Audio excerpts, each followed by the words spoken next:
Hello everyone. Bharat विश्व का तीसरा सबसे बड़ा तेल उपभोक्ता देश है और अपनी जरूरतों का 85% आयात करता है। जब मिडिल ईस्ट में वॉर बढ़ा और ईरान ने हॉर्मुज स्ट्रेट को बंद कर दिया तो भारत के लिए अपने क्रूड ऑयल की जरूरतों को पूरा करने के लिए एक बड़ी चुनौती सामने आ खड़ी हुई। एक तरफ जहां पर देखा जाए जियोपॉलिटिकल क्राइसिस थी, वहीं दूसरी तरफ देखा जाए तो भारत की एनर्जी सिक्योरिटी अहम मुद्दा बन जाती है। इसी बीच भारत सरकार के द्वारा लिया गया एक अहम फैसला, अपने दोस्त रूस के साथ किया गया एक समझौता जिसके तहत 3 करोड़ बैरल ऑयल तेल का यहाँ क्रूड ऑयल का आयात किया जाएगा। आज हम यहाँ पर इसी मुद्दे को थोड़ा समझते हैं कि क्या सिर्फ भारत जो है क्रूड ऑयल के लिए, उसके आयात के लिए हॉर्मुज स्ट्रेट पर ही डिपेंड करता है या अन्य देशों के साथ अन्य रूट्स का भी इस्तेमाल किया जाता है। किन देशों के साथ भारत के क्या समझौते हैं और भारत के सामने अगर हॉर्मुज स्ट्रेट लंबे समय तक बंद रहता है तो क्या विकल्प हैं और किन देशों से हम किस तरीके से आयात करके अपनी ऊर्जा सुरक्षा को मजबूत कर सकते हैं।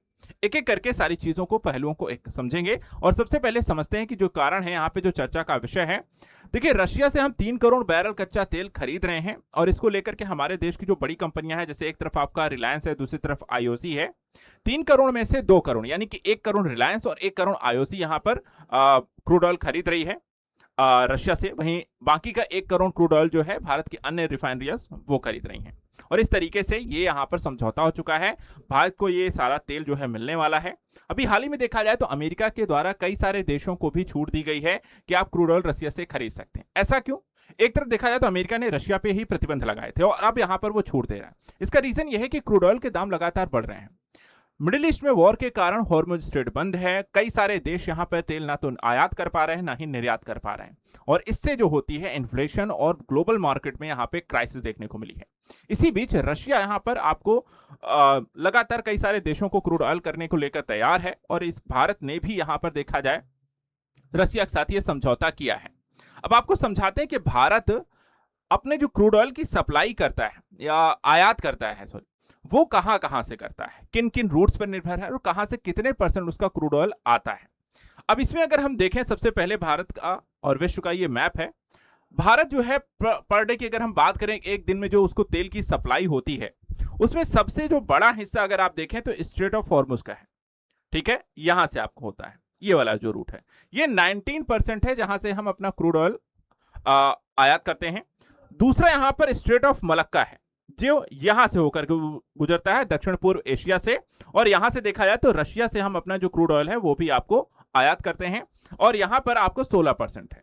इसके अलावा अगर हम देखें तो अन्य किन स्ट्रेट का प्रयोग किया जाता है तो एक ये है, दानिश स्ट्रेट है, फिर यहां पर आपका स्वेज कनाल है, आपका पनामा नहर है, स्वेज कैनाल से होकर के आपको जाता है, बॉब अल मंदेव का है, साथ ही साथ देखा जाए तो केप ऑफ गुड होप है, तुर्किश स्ट्रेट है। और यहाँ पर जो परसेंटेज वाइज अगर हम देखें तो सबसे ज्यादा हमारे दो बड़े हैं, straight of Hormuz, straight of Malacca, 19 और 16%। इसके अलावा देखा जाए केप ऑफ गुड होप से जो ये यहाँ से होकर गुजरता है 5.8 है, बाब अल मंदेव से 5.5 है, स्वेज कनाल से 5.5 है, दानिश स्ट्रेट से 3.2 है और तुर्किश स्ट्रेट से 2.4 है। इस तरीके से हम आयात करते हैं अपने क्रूड ऑयल का। अब यहां पे ये भी समझिए, स्ट्रेट ऑफ हॉर्मुज से जो क्रूड ऑयल हम मंगाते हैं वो फारस की खाड़ी से आता है, इराक, सऊदी अरब, यूएई, कतर जैसे देशों से, और गुजरात के जामनगर, मुंद्रा और महाराष्ट्र में यहां पर इसको सप्लाई किया जाता है और वहां से फिर आपको इसको रिफाइन करके सप्लाई भारत के अन्य हिस्सों में होती है। लाल सागर और स्वेज नहर से देखा जाए तो रूस के द्वारा ब्लैक सी भूमध्य सागर का प्रयोग किया जाता है और मुंबई और कोच्चि के पोर्ट पर इसे पहुंचाया जाता है। केप ऑफ गुड होप का जो प्रयोग किया जाता है अमेरिका, ब्राजील, नाइजीरिया जैसे पश्चिम अफ्रीकी देश हैं और भारत के पश्चिमी और पूर्वी तटों पर इसका आप पहुंचाते हैं। और वहीं स्ट्रेट ऑफ जो मलक्का है दक्षिण पूर्व एशिया और इंडोनेशिया, वियतनाम जैसे देश हैं, विशाखापट्टनम और पारादीप जैसे यहाँ पर आपको क्षेत्रों में इसका निर्यात किया जाता है। तो इस तरीके से यहाँ पर हम भारत अपनी तेल सप्लाई के लिए सिर्फ स्ट्रेट ऑफ मलक्का पर ही नहीं डिपेंड है, ना स्ट्रेट ऑफ हॉर्मुज पर डिपेंडेंट है। हमारे पास कई सारे रूट्स हैं, कई सारे देशों से आयात करते हैं। हाँ, लेकिन जो सबसे बड़ा हिस्सा जरूर है वो किसका है? स्ट्रेट ऑफ हॉर्मुज का है, जिसके कारण अभी हमें देखें तो सबसे ज्यादा समस्या भी हो रही है।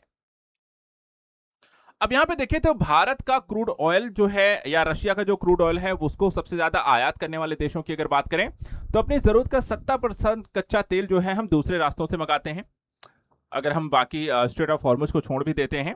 और इसमें देखा जाए तो रशिया के जो टॉप खरीदार हैं इसमें आप चीन को पाएंगे जो 63,100 मिलियन है, इसके अलावा 27,300, और भारत का स्थान यहाँ पे 23,000 करोड़ यहाँ पर आपको देखा जाए तो क्रूड ऑयल हम आयात करते हैं रशिया का। स्ट्रेट ऑफ हॉर्मुज की अगर बात करें तो भारत की जो वर्तमान स्थिति है, अब देखें तो भारत अपनी जरूरत का 50% कच्चा तेल और 54% एलएनजी जो होता है वो इसी रास्ते से मंगाता है। और लेकिन वर्तमान में हालात को अब देखते हुए इसमें परिवर्तन किया गया है और भारत उन रास्तों पे होने वाले कच्चे तेल के आयात में 10% की बढ़ोतरी कर रहा है जो हॉर्मुज के दायरे में नहीं आते हैं। हम उन रास्तों पर अब यहाँ पर ज्यादा फोकस कर रहे हैं और नया रूट जो है वहां से भारत अपनी जरूरत का 60% के बजाय 70% जो होता है आयात हम वहां से करने जा रहे हैं, जो अभी मैंने आपको रूट दिखाए हैं। हॉर्मुज स्ट्रेट की भी बात कर लेते हैं। हॉर्मुज स्ट्रेट जहां पे ये लड़ाई चल रही, जो सबसे ज्यादा यहां पर आप देख सकते हैं ये स्थिति है। एक तरफ आपको ईरान है, दूसरी तरफ सऊदी अरब, यूएई, ओमान, कतर जैसे देश हैं। ये फारस की खाड़ी से होते हुए अगर हम देखें तो ओमान की खाड़ी होते हुए अरब सागर में जहाज आते हैं। और यहां पर देखा जाए तो ये है हॉर्मुज स्ट्रेट जिसको आपको ब्लॉक किया जाता है ईरान की तरफ से। और उसके बाद फिर आप देखा है तो यहां से ना तो कोई तेल क्रूड ऑयल के ना तो कोई जहाज जा सकता है और ना यहां से आ सकते हैं, और इसके कारण यहां पर पूरी सप्लाई आपको बाधित हो रखी है।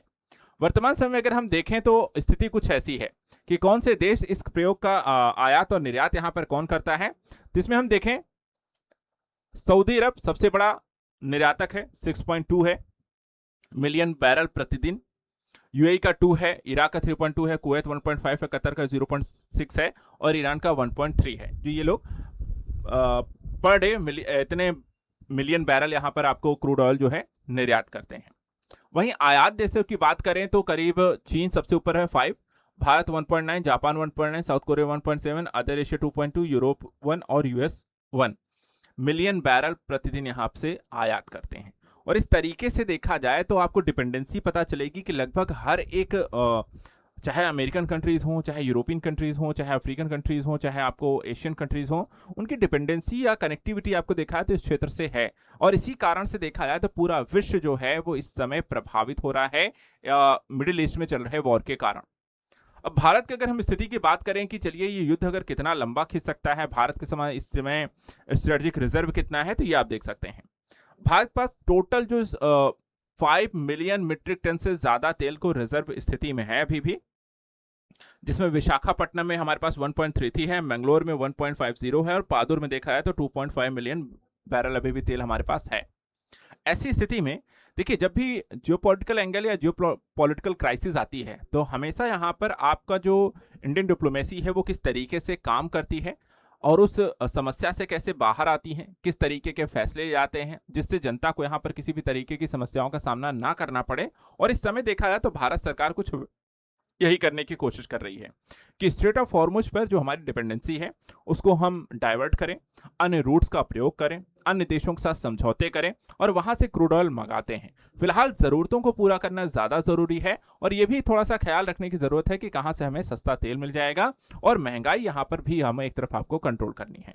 ये एक बड़ी चुनौती है जिसको फिलहाल यहां पर भारत ने रशिया जैसे अपने सहयोगी पार्टनर के साथ साथ कई अन्य देशों के साथ भी बातचीत चल रही है, जिसमें अमेरिका भी शामिल है, आपका ब्राजील जैसे देश भी शामिल हैं और अन्य यहाँ पे अफ्रीकी देश शामिल हैं, जिसके साथ हम यहाँ पर समझौते करके अपनी ज़रूरतों को फिलहाल पूरा कर सकते हैं। लेकिन हाँ, युद्ध ज़्यादा खिंचने से स्थिति आपको ग्लोबल मार्केट के लिए भी यहाँ पर चुनौती बनी रहेगी। तो ऐसे ही इंपॉर्टेंट यहाँ पे जियोपॉलिटिक्स टॉपिक्स के लिए आप लगातार चैनल को सब्सक्राइब करके रखें। चैनल टॉपिक कैसा लगा और आपका इस संदर्भ में क्या कहना है, भारत की डिप्लोमेसी और एनर्जी सिक्योरिटी को लेकर के भारत की यहाँ पर रणनीति कैसी है, इसके बारे में कमेंट करके हमें जरूर बताएं। आज के लिए इतना ही। Thank you so much and good luck.